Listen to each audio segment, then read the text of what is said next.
Bismillahirrahmanirrahim. Assalamu alaikum. My name is Ahmed Nadeem and I'm your teacher for statistics. Chapter number 12 estimation में हमने confidence interval for population mean mu को study कर लिया है. आज हम population proportion को study करेंगे कि population proportion के confidence interval को किस तरह और किन steps के तहत find करेंगे. तो चलिए बोर्ड की तरफ देखते हैं और इसके concepts को पहले understand करते हैं और फिर कुछ न्यूमेरिकल प्रॉब्लम्स के जरिए इसको कंप्लीट करते हैं. Confidence interval for proportion pi. अब ये obviously we are talking about population proportion के पॉपुलेशन के प्रोपोर्शन के लिए जब कॉन्फिडेंस इंटरवल आपने कैलकुलेट करना है तो जनरलाइज क्राइटेरिया वही है जो इससे पहले पॉपुलेशन मीन म्यू के लिए था. The interval L comma you यानी लोअर लिमिट से लेकर अपर लिमिट्स तक is a 101 minus alpha % confidence interval for population proportion of successes pi. So population proportion की बात हुई है इसलिए यहाँ पर हमने pi का जिक्र किया है. If prior to the sampling it is probability that L is less than pi is less than U is equals to 1 minus alpha जो कि जनरल क्राइटेरिया इससे पहले हम फाइंड कर चुके हुए. So अब when n is large and pi is not too near to 0 or 1 यानी 0 और 1 के बहुत ज़्यादा क्लोज ना हो तो फिर कॉन्सिक्वेंटली हमें जो डिस्ट्रीब्यूशन ऑफ स्टैटिस्टिक्स नज़र आती है वो z है. ठीक है, हम ऑलरेडी इससे पहले पढ़ चुके हुए हैं और मैं फिर ये यहाँ पर रिपीट इसलिए कर रहा हूँ ताकि आपको आइडिया हो कि z स्टैटिस्टिक कब आपने इस्तेमाल करना है. याद रखिए कि z स्टैटिस्टिक के लिए सबसे पहली कंडीशन है लार्ज सैंपल साइज की. ठीक है, और दूसरी कंडीशन जो है वो पॉपुलेशन सिग्मा के हवाले से या पॉपुलेशन स्टैंडर्ड डेविएशन के हवाले से है. यानी जब हम मीन म्यू को एस्टिमेट कर रहे होते हैं तो उसमें हमें सिग्मा की वैल्यू को कंसिडर करना है और उसके बाद लार्ज. अगर पॉपुलेशन का स्टैंडर्ड डेविएशन आपको गिवन है तो आप डेफिनेटली जी स्टैटिस्टिक यूज करते हैं और अगर आपको सिग्मा अननोन हो तो तब भी आपको जी स्टैटिस्टिक्स यूज करना है अगर n का साइज है वो लार्ज है यानी दैट इज ग्रेटर देन 30. तो आपको ये भी याद होगा कि हमने सैंपल साइज लार्ज के हवाले से कंडीशन पढ़ी थी कि लार्ज सैंपल साइज उस वक्त होगा जब वो 30 से ज्यादा होगा. ठीक है, so Z statistics for population proportion is p minus pi divided by square root of p into 1 minus p over n. ठीक है, ये जी स्टैटिस्टिक्स यूज होता है. इसी की जो है वो डिस्ट्रीब्यूशन के हवाले से जब हम कॉन्फिडेंस इंटरवल कैलकुलेट करते हैं तो that is p minus plus z 1 minus alpha by 2 into square root of p 1 minus p over n. और अगर आपका जो सैंपल साइज है वो 0.05 ऑफ n से ग्रेटर आ जाए तो फिर आप फाइनाइट पॉपुलेशन करेक्शन को इस्तेमाल करते हैं and that is capital N minus 1 over capital N minus 1 और ये फैक्टर जो है वो स्क्वायर रूट के अंदर प्रोपोर्शन के साथ इस्तेमाल होगा. और ये भी याद रखना आपने कि प्रोपोर्शन के लिए हम जो फार्मूला इस्तेमाल करते हैं P के लिए जो सैंपल प्रोपोर्शन है that is x over n. ठीक है, x is a number of successes और n is the sample size. So ये दो फार्मूलाज आप इस्तेमाल करेंगे. फर्स्ट वन, अगर आपका जो सैंपल साइज है वो 0.05 यानी 5% से कम हो और अगर 5% से ज्यादा आ जाए, किसके 5% से? जो पॉपुलेशन का साइज है. सो पॉपुलेशन के साइज के हवाले से आपने चेकअप करना है इसको कि किस तरह इसकी कैलकुलेशंस को परफॉर्म करेंगे. तो चलिए नेक्स्ट बोर्ड की तरफ चलते हैं और इस फॉर्मूले को यूज करते हुए एक न्यूमेरिकल एग्जांपल सॉल्व करते हैं. जी एग्जाम्पल है, in a random sample of 500 young persons from a small town 40 were found to be unemployed. So given information को स्टेप बाय स्टेप नोट करेंगे ताकि वो हेल्पफुल हो जाए हमारे फार्मूले में सब्स्टिट्यूशन के लिए. सॉल्यूशन में सबसे पहले हमें 500 सैंपल साइज दिया गया है, n is equals to 500 random sample of 500 young persons. उसके बाद हमें यह बताया गया है from a small town 40 were found to be unemployed, यानी इस 500 में से 40 जो थे वो अनएम्प्लॉयड थे। Compute 96% confidence interval for the rate of unemployment is in the town. ठीक है जी, यानी हमें टाउन के अंदर अनएम्प्लॉयमेंट रेट को कैलकुलेट करना है, तो उसके लिए हम पी को सबसे पहले कैलकुलेट करेंगे, that is x over n. X जो है वो हमारी सक्सेसेस हैं, या हम जिसमें इंटरेस्टेड होते हैं उसकी काउंटिंग को हम एक्स से साथ नोट करते हैं, और वो क्या है इस वक्त 40। ठीक है, सो 40 डिवाइडेड बाय स्मॉल एन की वैल्यू है 500। हम यहां से कैलकुलेशंस कर लेंगे, कैलकुलेटर पर देख लीजिए। 40 divided by 500, so it is 0.08। अब 96% कॉन्फिडेंस इंटरवल हमने कैलकुलेट करना है। कॉन्फिडेंस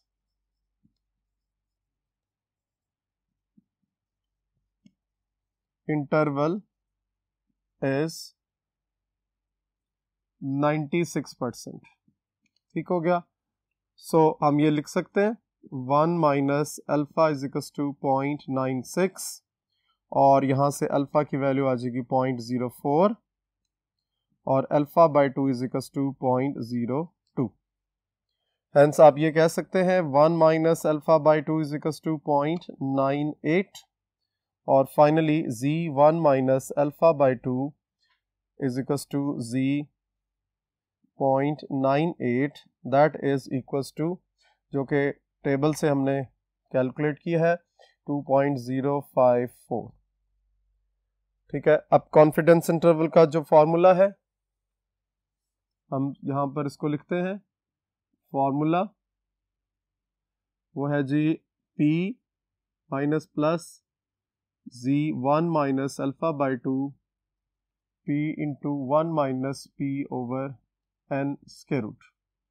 देखिए P की वैल्यू हमने ये कैलकुलेट कर ली है 0.08, और Z1 माइनस अल्फा बाई 2 की वैल्यू भी हमने कैलकुलेट कर लिया है। Just substitute the values in the formula and find the confidence interval. So P की जगह पर हम लिखेंगे 0.08 minus plus Z1 minus alpha by 2 की जगह लिखेंगे 2.054, और फिर स्क्वायर रूट होगा P is 0.08 times 1 minus 0.08 divided by N is 500। तो बहुत ध्यान से, समटाइम्स ऐसा होता है कि आप वैल्यूज तो बहुत अच्छे तरीके से देखकर पुटअप कर लेते हैं, लेकिन कैलकुलेशन में छोटी सी मिस्टेक होती है जिसकी वजह से आपका आंसर जो है वो फाइनलाइज नहीं हो पाता। सो बहुत अच्छे तरीके से इसको कॉम्प्रिहेंसिव वे में आपने सॉल्व करना है। कोशिश करें कि स्मॉल ब्रैकेट पहले सॉल्व करें, और फिर उसके बाद जो नंबर है उसको मल्टीप्लाई करें, डिवाइड करें, और फाइनल स्क्वायर रूट लें। सो 1 minus 0.08 multiply by 0.08 divided by 500, hence इसका स्क्वायर रूट आप ले लेंगे, तो आपके पास जो आंसर आएगा दैट इज 0.08 माइनस प्लस 2.054, और ये है जी 0.01213। इसको आप मल्टीप्लाई कर देंगे 2.054 से, तो आपके पास फाइनल जो आउटलुक नज़र आएगी दैट वुड बी 0.02492। अब एक दफ़ा आप माइनस करेंगे 0.08 में से, और एक दफ़ा प्लस करेंगे, तो आपके पास जो लिमिट्स आएंगी 0.0551, और ऐड करने से 0.02492, it would be 0.1049। hence आप ये कह सकते हैं 96% कॉन्फिडेंस इंटरवल फॉर पाई यानी पॉपुलेशन प्रोपोर्शन इज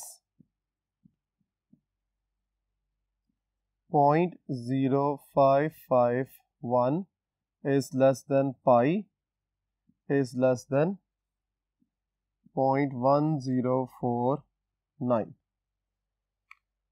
ठीक हो गया। नेक्स्ट बोर्ड की तरफ चलते हैं और इसी सिलसिले में एक और एग्जाम्पल को सॉल्व करते हैं। जी, नेक्स्ट एग्जाम्पल है अ random sample of 250 from 500 students in government college contain 30 left handed students. बहुत इंपॉर्टेंट क्वेश्चन है, अच्छे तरीके से इसकी स्टेटमेंट को अंडरस्टैंड करेंगे। Given approximate 95% confidence interval for the proportion of left handed students. इसका मतलब है लेफ्ट हैंडेड स्टूडेंट्स की सबसे पहले प्रोपोर्शन निकालेंगे और फिर उसके बाद उसको फॉर्मूले के अंदर यूज करेंगे। तो यहाँ जो गिवन इंफॉर्मेशन है पहले उसको लिस्ट आउट कर लेते हैं कि हमारे पास क्या कुछ गिवन है। सबसे पहले random sample of 250 students given है, so n is equals to 250 from 500 students in a government college. यानी अब आपने यहाँ पे माइंड के अंदर रखना है कि 500 स्टूडेंट्स हैं टोटल किसी पर्टिकुलर गवर्नमेंट कॉलेज के अंदर, वहां से हमने 250 का सैंपल सेलेक्ट किया। तो जरा सोचें कि ये 500 किसकी वैल्यू है। डेफिनेटली चूंकि टोटल को रिप्रेजेंट कर रहा है तो टोटल या एग्रीगेट अगर किसी पर्टिकुलर सिचुएशन का हो तो उसको हम पॉपुलेशन से रिप्रेजेंट करते हैं और पॉपुलेशन की जो नोटेशन है एलिमेंट्स की वो कैपिटल N है। सो कैपिटल N 500 है और स्मॉल n 250 है। यहां से जरा अंदाजा लगाएं कि हम ये कह सकते हैं कि n is greater than 5% of n। ये एक इंपॉर्टेंट कंडीशन थी जो इससे पहले बोर्ड नंबर 1 पर मैंने आपको एक्सप्लेन की थी कि अगर सैंपल साइज पॉपुलेशन के हवाले से जब आप उसका कंपैरिजन करते हैं और पॉपुलेशन साइज के 5% से ज्यादा आ जाए तो फिर हम फाइनाइट पॉपुलेशन करेक्शन यानी FPC को यूज करेंगे। सो ये वो क्राइटेरिया है जिसके तहत आपने FPC यानी फाइनाइट पॉपुलेशन करेक्शन को यूज करने का डिसीजन लेना है। ठीक है, इससे पहले जो एग्जांपल की थी उसमें दो चीजें बड़ी इंपॉर्टेंट थी। एक ये बात कि आपका जो कैपिटल N यानी पॉपुलेशन का साइज था वो मेंशन नहीं था। ठीक है, पॉपुलेशन का साइज मेंशन ना होने की वजह से आपको फाइनाइट पॉपुलेशन करेक्शन यानी FPC की तरफ तो सोचना ही नहीं है। लेकिन अगर आपने क्वेश्चन को रीड किया है और उसमें आपको कैपिटल N यानी पॉपुलेशन साइज मेंशन्ड है तो पॉपुलेशन साइज मेंशन होने की वजह से अब आपने शिफ्ट करना है, क्या आप FPC यूज करेंगे या नहीं करेंगे। तो उसके लिए फिर ये क्राइटेरिया है, इसीलिए मैंने इस एग्जांपल को यहाँ चूज किया था ताकि आपको इसका अंदाजा हो सके कि किस तरह हमने कैपिटल N की एग्जिस्टेंस की सूरत में FPC का यूज करना है।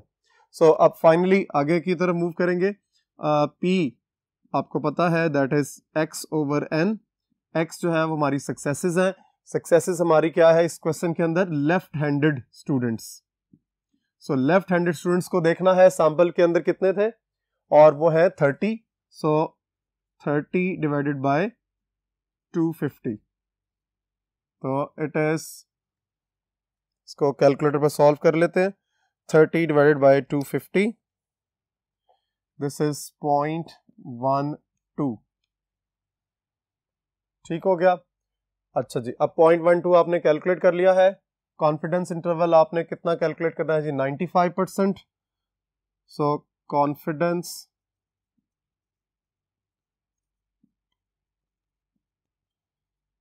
Interval is 95%।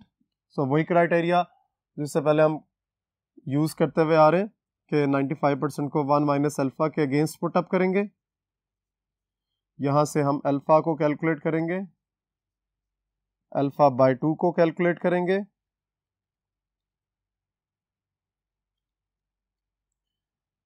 .025 और उसके बाद 1 minus alpha by 2 is equals to 0.975।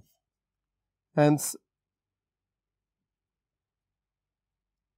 Z1 minus alpha by 2 is equals to Z 0.975। Z के टेबल में हम इस वैल्यू को देखेंगे और हमें जो आंसर मिलेगा दैट इज 1.96। फाइनली फॉर्मूले की तरफ मूव करेंगे।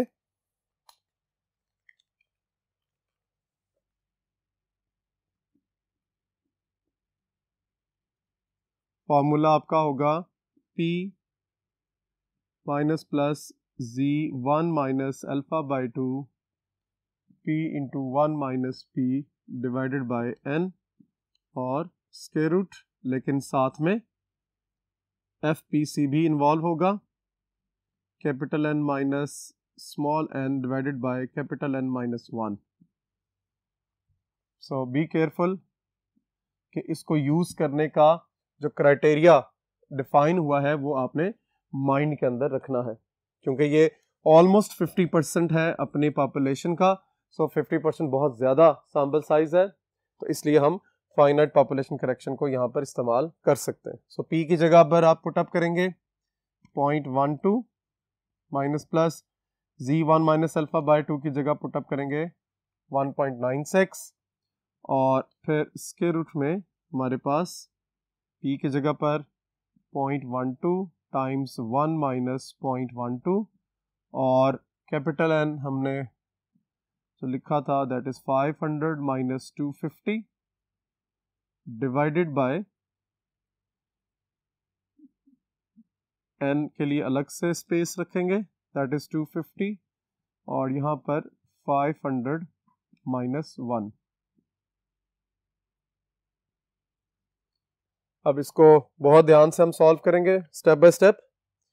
पहले इस पोर्शन को सॉल्व कर लेते हैं। 500 minus 250 divided by 500 minus 1 that is 499। तो इस पोर्शन का जो आंसर आ जाएगा दैट वुड बी 0.501। ये इस हमने फ्रैक्शन को यहाँ पे सॉल्व किया। अब इस फ्रैक्शन की बारी है, इसको सॉल्व कर लेते हैं। 0.12 मल्टीप्लाई बाय 1 माइनस 0.12। तो देखिए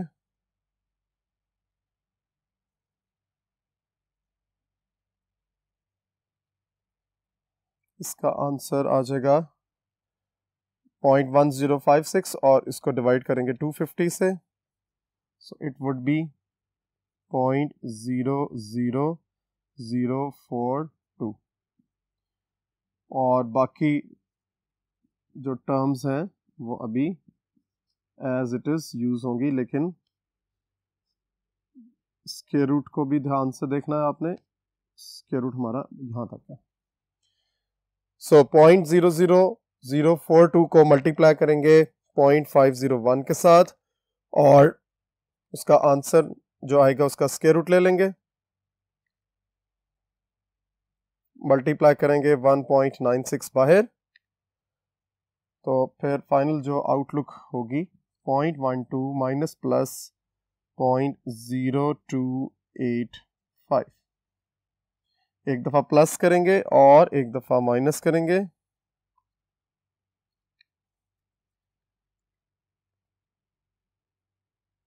.0915 और एक दफ़ा ये माइनस करने से आ गया। अब हम इसको प्लस करेंगे फैक्टर को, सो दैट इज 0.1485। हैंस आप ये लिख सकते हैं 95% confidence interval for pi is 0.0915 is less than pi is less than 0.1485। सो एक इम्पॉर्टेंट क्वेश्चन पेपर के पॉइंट ऑफ व्यू से भी, कॉन्सेप्चुअल पॉइंट ऑफ व्यू से भी आपको स्टेप्स ऑफ कंस्ट्रक्शन को माइंड के अंदर रखना है। बज़ाहिर जो है क्वेश्चन की स्टेटमेंट में हमें किसी तरह भी ये मेंशन नहीं था कि आपने FPC यानी फाइनाइट पॉपुलेशन करेक्शन को यूज़ करना है। सो इसलिए भी आपको इस क्वेश्चन को अच्छे तरीके से अंडरस्टैंड करना है कि वो कौन से स्टेप्स होंगे, वो कौन से कॉन्सेप्ट्स होंगे, वो कौन से सेंटेंसेस होंगे जिनको आपने हर सूरत अपने माइंड के अंदर रखना है कि स्टेटमेंट में फाइनाइट पॉपुलेशन करेक्शन मेंशन ना भी हो तब भी ऐसा हो सकता है कि आपको एफपीसी या फाइनाइट पॉपुलेशन करेक्शन को इस्तेमाल करना पड़ सकता है। सो बी केयरफुल। इस क्वेश्चन की जो जितने भी आउटलुक्स हैं उसकी स्टेटमेंट्स को अंडरस्टैंड करते हुए इसको अच्छे तरीके से प्रैक्टिस करें। इंशाल्लाह नेक्स्ट लेक्चर में मुलाकात होगी एक नई एग्जाम्पल के साथ। अल्लाह हाफिज़।